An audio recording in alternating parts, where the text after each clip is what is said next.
5128வது வருஷம் வந்து இந்த கலியுகாதி வருஷம். இது வந்து திருவள்ளுவர் வருஷம் படி 2000 தமிழில் திருவள்ளுவர் வருஷம்னு சொல்லுவோம். 2057-58 இது வந்து திருவள்ளுவர் வருஷம். நம்மளுடைய தென்னிந்தியாவை பொறுத்தவரையில் பராப வருஷம்னு சொல்லுவோம். இப்போ இந்த வருஷத்துக்கான வெண்பா, அதாவது 60 வருஷத்துக்கும் ஒரு பாட்டு சொல்லியிருக்காங்க.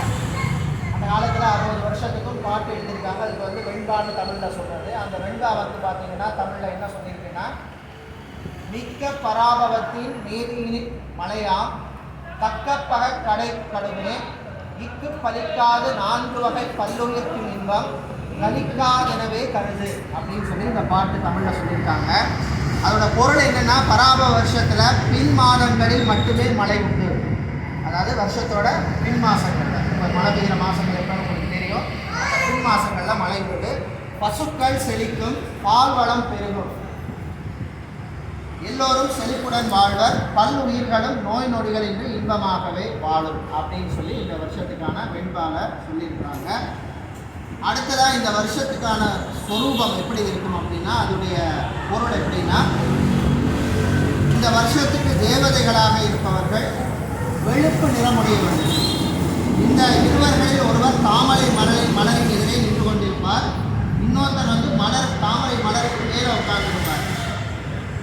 இதுதான் வந்து இந்த வருஷத்தோட சொரூபம்னு சொன்னால் உருவம் எப்படி இருக்கும் அப்படின்னு.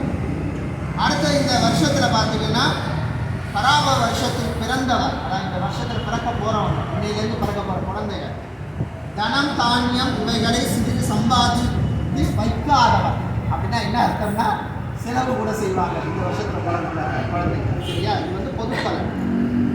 மிகவும் வாக்கியங்கள் உடையவனும்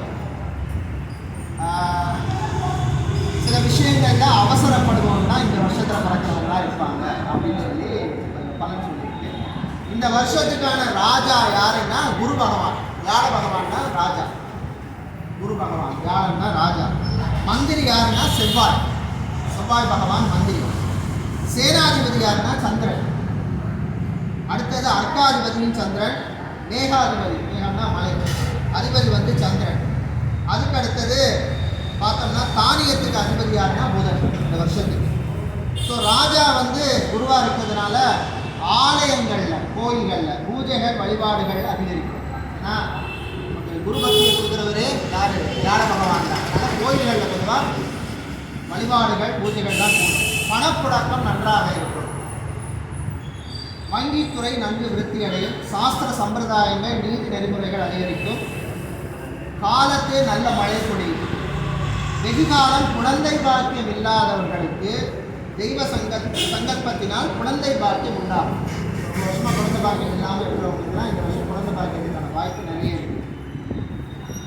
அதுக்கு அடுத்த முக்கியமான விஷயம் எப்படின்னா, வங்கிகளில், ஆசிரமங்களிலும் சன்னிதானங்களில் உள்ள குறைகள் வெளிப்படும். அடுத்து மந்திரி செவ்வாய், அவருடைய பலன் என்னென்னா, தீயினால் பயிர்களுக்கு சேதம் உண்டாகும். சில இடங்களில் சொற்ப மழை பொழியும். அதனால் பல இடங்களில் தேவையில்லாத பிரச்சனைகள், வழக்குகள் உண்டாகும். அடுத்து சந்திரனோட பலன், சேனாதிபதி, பெண்கள் ஆதிக்கம் அதிகம் உண்டாகும். பெண்கள் சொன்னபடி ஆண்கள் நடக்கக்கூடிய நிலை உண்டாகும்.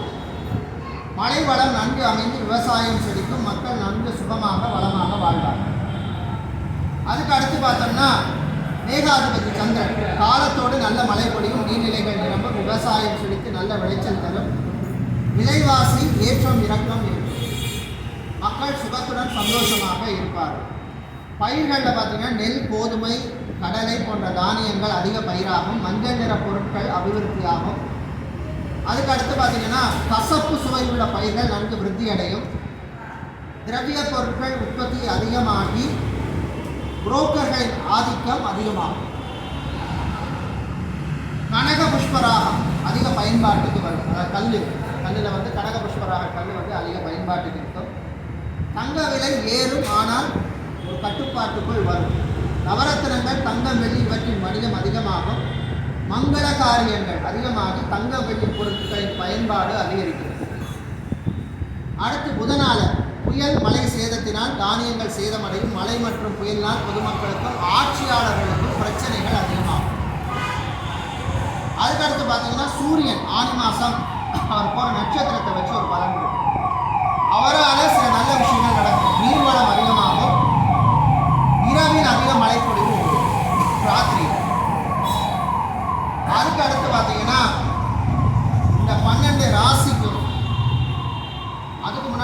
முக்கியமான விஷயம், புதுவித கல்வி முறை நடைமுறைக்கு வரும். படிப்பில் புதுசாக சிலபஸில் புதுசாக ஒரு கல்வி முறை நடைமுறைக்கு வரும்.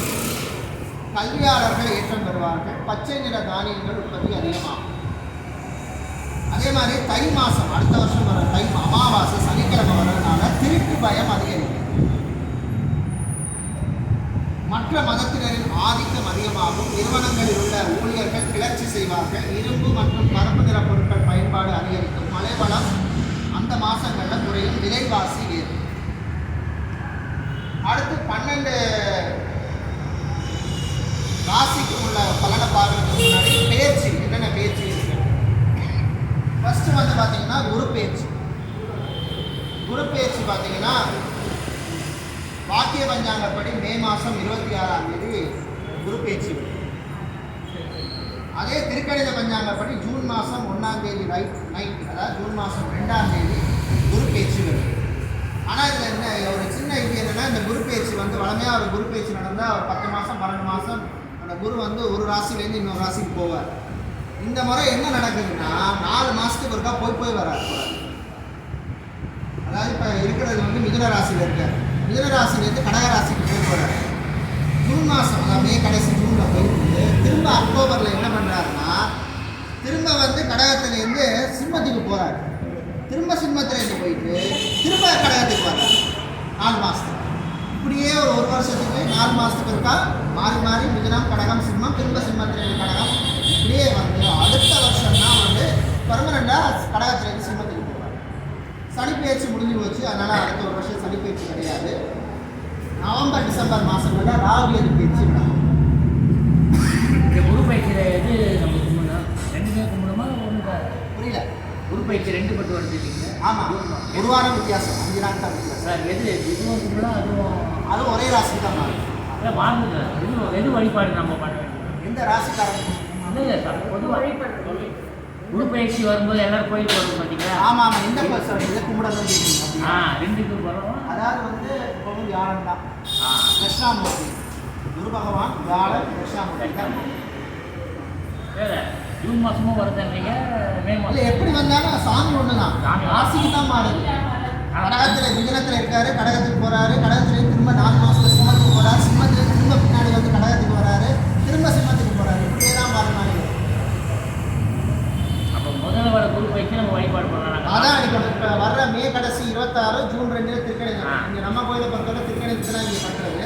ஸோ அந்த ஜூன் 1 2 வரும். 1 ராத்திரி 1:30 மணிக்கு தான் பேச்சு நடக்குது. ஸோ ஜூன் 1 2 அன்னைக்கு எடுக்க திருக்கணிதப்படி அது அதுதான் கேட்டேன். அடுத்தது கிரகணம் எதுவுமே இந்த வருஷம் இந்தியாவில் தெரியாது. அடுத்த ஒரு வருஷத்துக்கு சூரிய கிரகணம் சந்திர கிரகணம் மற்ற நாடுகளில் தெரியும். இந்தியாவில் கிரகணம் கிடையாது. அதனால் இங்கே வந்து பரிகாரம் கிடையாது. அடுத்து பார்த்திங்கன்னா 12 ராசிக்கும் எப்படி இருக்கும் அப்படின்னு பொதுவாக நம்ம பார்த்தோம்னா, ஏன்னா இது வந்து பொது பலன், அவங்கவுங்க ஜாதகத்தில் இருக்கிறது தான் மெயின். வந்து இது வந்து பொதுவான பலன். இந்த வருஷம் பார்த்திங்கன்னா மேஷ ராசிக்கு ஒரு 60% நன்மை நடக்கும் அப்படின்னு கொடுத்துருக்காங்க. மேஷ ராசிக்காரங்க பொதுவாக சனி பகவானை கும்பிட்றதும் ஆஞ்சநேயரை கும்பிட்றதும் விசேஷம் மேஷ ராசிக்காரன். அடுத்து ரிஷபராசிக்காரர்களுக்கு 75% வந்து நன்மை இந்த வருஷம் இருக்குது அப்படின்னு சொல்லியிருக்கு. குரு பகவானை கும்பிட்றது, முருகனை கும்பிட்றது நல்லது ரிஷபராசிக்காரன்.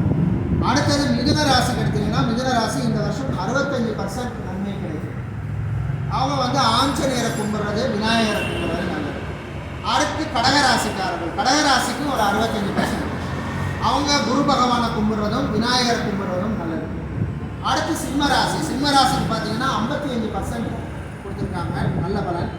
அவங்க வந்து ஆஞ்சநேயர் சனி பகவானை கும்பிட்றது நல்லது. அடுத்து கன்னிராசிக்கு 80% கொடுத்துருக்கு. 80% கொடுத்துருக்கு. சனி பகவானையும் ஆஞ்சநேயரையும் கும்பிட்றது நல்லது. அதுக்கு அடுத்து துளாராசி, துளாராசிக்கு வந்து 60% சொல்லியிருக்கு. அவங்க குரு பகவானை கும்பிட்றதும் பொதுவாக குரு பகவானை கும்பிட்றது நல்லது. அவங்க விருச்சிக ராசிக்கு 70%. விருச்சிக ராசிக்காரர்கள் முருகப்பெருமானையும் லக்ஷ்மி நரசிம்மரையும் கும்பிட்றது விசேஷம். அடுத்து தனுராசி, தனுசு ராசிக்கு 50%. தனுசு ராசிக்காரங்க வந்து கும்பிட வேண்டியது விநாயகர், சிவன் வழிபாடு நல்லது. அதுக்கடுத்து மகர ராசி, மகர ராசிக்கு 75%. அவங்க வந்து பொதுவாக குரு பகவானை கும்பிட்றது விசேஷம். அடுத்து கும்பராசி. கும்பராசிக்கு 70%. ஸோ 70%ங்கிற போது அவங்க குரு பகவானையும் ஆஞ்சநேயரையும் கும்பிட்றது நல்லது. அடுத்து கடைசியாக வந்து மீனராசிக்கு 70% சொல்லியிருக்கு, சனி பகவானையும் ஆஞ்சநேயரையும் சொல்லியிருக்கு. ஏன் அநேகமான ராசிக்கு சனி பகவான் ஆஞ்சநேயரை சொல்லியிருக்கு அப்படின்னா, இப்போ நீங்கள் பலன்கள்னு பார்த்தீங்கன்னா பொதுவாக அந்த 12 ராசி பலனில் மெயினாக வந்து சனியை சொல்லுவாங்க. ஸோ சனின்னா ஆஞ்சநேயர், அதனால தான் அநேகமான ராசிக்கு பார்த்தீங்கன்னா ஆஞ்சநேயரையும் சனியை கும்பிட சொல்லியிருக்கு. இதே வியாழன் குருன்னு சொன்னால் வியாழ பகவான் தட்சிணாமூர்த்தி. இப்போ 7 சனி யாருக்கு நடக்குதுன்னா கும்பராசி, மீனராசி, மேஷராசி, இந்த 3 ராசிக்காரர்களுக்கும் இப்போ வந்து 7 சனி நடக்குது. அதே மாதிரி சிம்ம ராசிக்கு வந்து அஷ்டமத்து சனி நடக்குது. கன்னி ராசிக்கு வந்து கண்டக சனி நடக்குது. சரியா? அடுத்து தனுஷ் ராசிக்கு அர்த்தாஷ்டம சனி நடக்குது. ஸோ சனியோட தாக்கம் யாருக்கு இருக்குன்னா மகரம், கும்பம், மகரத்துக்கு முடிஞ்சு போச்சு. கும்பம், மீனம், மேஷம், சிம்மம், கன்னி, இவங்க யாரு தனுஷ், 6 ராசிக்காரர்களுக்கும் சனியுடைய பாதிப்பு.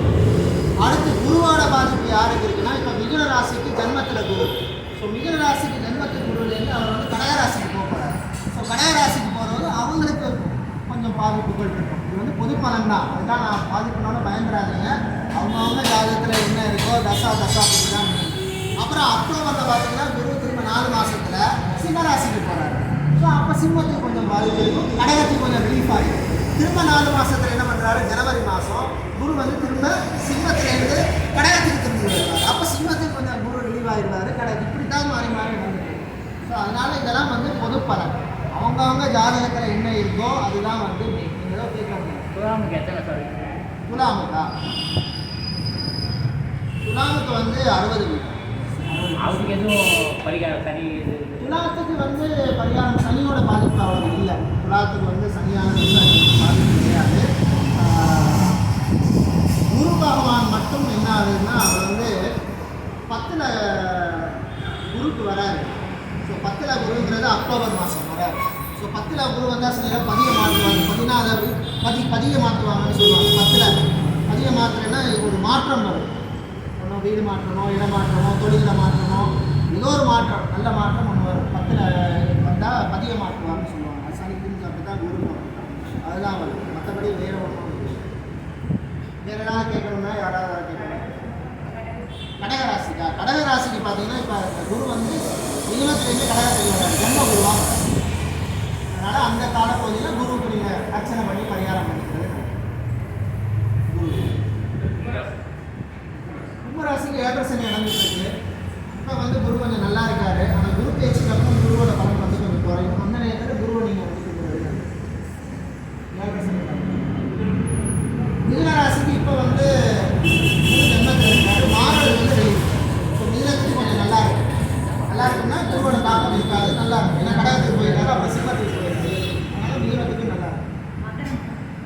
மகர ராசி இப்போ பொதுவாக நல்லா இருக்குது. நல்லா டாப்பில் உள்ள ராசிக்கு எப்படின்னா பொதுவான பலன் சொல்கிறேன். மகர ராசி ஏன்னா 7 சனி முடிஞ்சு போச்சு, குருவும் நல்லா தான் இருக்காரு, அநேகமான கிரகங்கள் ஓரளவுக்கு நல்லா இருக்கு. மகர ராசினா ஜெகம் இருக்கும், வந்தாலே அதை பயந்து ரிஷபத்துக்கு நல்லா இருக்கு, சனி நல்லா இருக்காரு, லாபம் தெரியும். சனி நல்லா இருக்கு.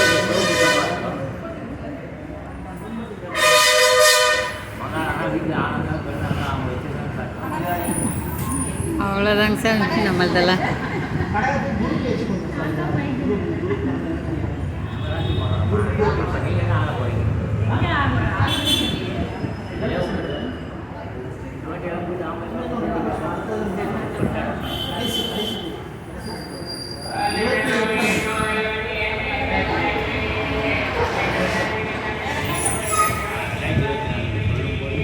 எல்லாருக்கும் நல்லபடியாக இந்த வருஷம் அமையட்டும். எல்லாருக்கும் மண்ணில் நல்ல வண்ணம் வாழலாம் வயலும் பெண்ணின் நல்ல கதைக்கு யாதுமோ குறைவில்லை. கண்ணில் நல்ல கதை கடுமர வளநகர் பெண்ணில் நல்ல ஆளோடும் பெருந்தகை இருந்ததே. ஸ்ரீ பிரணவஜோதி சக்தி விநாயகர் பெருமான் போற்றி போற்றி. இந்த வருஷம் பொதுமலை